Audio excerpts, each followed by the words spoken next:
এবং সেখানে তাকে প্রায় চ্যাংদোলা করে তুলে তাকে চুলের মুঠি ধরে কেউ টানছে, কেউ জামা ধরে টানছে।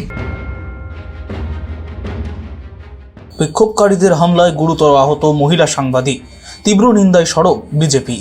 সংবাদ সংগ্রহ করতে গিয়ে বিক্ষোভকারীদের হাতে আক্রান্ত হলেন এক মহিলা সাংবাদিক ও তার চিত্র সাংবাদিক। গুরুতর আহত অবস্থায় বর্তমানে হাসপাতালে চিকিৎসাধীন কলকাতার একটি বৈদ্যুতিন সংবাদ মাধ্যমের সাংবাদিক সোমা মাইতি। ঘটনাটি ঘটে ঝাড়খণ্ডের এক ফেরিওয়ালাকে বেধড়ক মারধরের প্রতিবাদে। গুরুতর আহত ওই ফেরিওয়ালা মুর্শিদাবাদে পৌঁছলে তাকে অ্যাম্বুলেন্সে রেখে বিক্ষোভ শুরু করে এলাকার মানুষ। শুক্রবার মুর্শিদাবাদের বেলডাঙ্গায় সড়ক অবরোধের পাশাপাশি রেল লাইনেও বিক্ষোভ দেখানো হয়। এর জেরে সড়ক ও রেল দুই পথেই যান চলাচল সম্পূর্ণ বন্ধ হয়ে যায় এবং পরিস্থিতি উত্তপ্ত হয়ে ওঠে। এই ঘটনার খবর সংগ্রহ করতেই ঘটনাস্থলে যান সাংবাদিক সোমা মাইতি।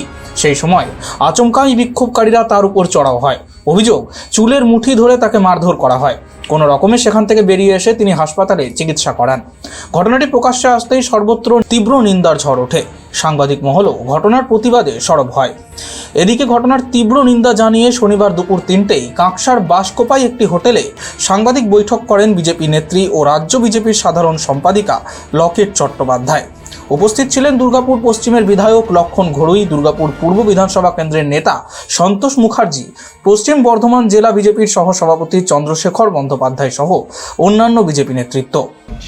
শ্রমিক মারা যাওয়াকে কেন্দ্র করে তারা এখানে একটা বিক্ষোভ শুরু করে সেই নাম দিয়ে সেইটা এমন পর্যায়ে পৌঁছেছে যে আপনাদের মধ্যেকার বা আপনাদের মতন একজন সাংবাদিক, একজন মহিলা সাংবাদিক সোমা মাইতি, তিনি খবর কভার করতে যান এবং তার যেটা পেশা, সবাই আপনারা যেভাবে দুর্যোগ নিয়ে আপনারা কাজ করেন সেখানে যান এবং সেখানে তাকে প্রায় চ্যাংদোলা করে তুলে তাকে চুলের মুঠি ধরে কেউ টানছে, কেউ জামা ধরে টানছে, কেউ পা ধরে টানছে।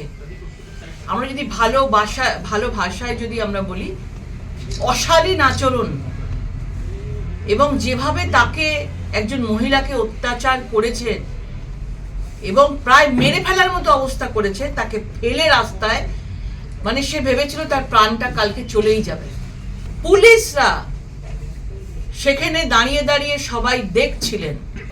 দুর্গাপুর থেকে প্রশান্ত মাল, স্ট্রিট ভয়েস ডিজিটাল।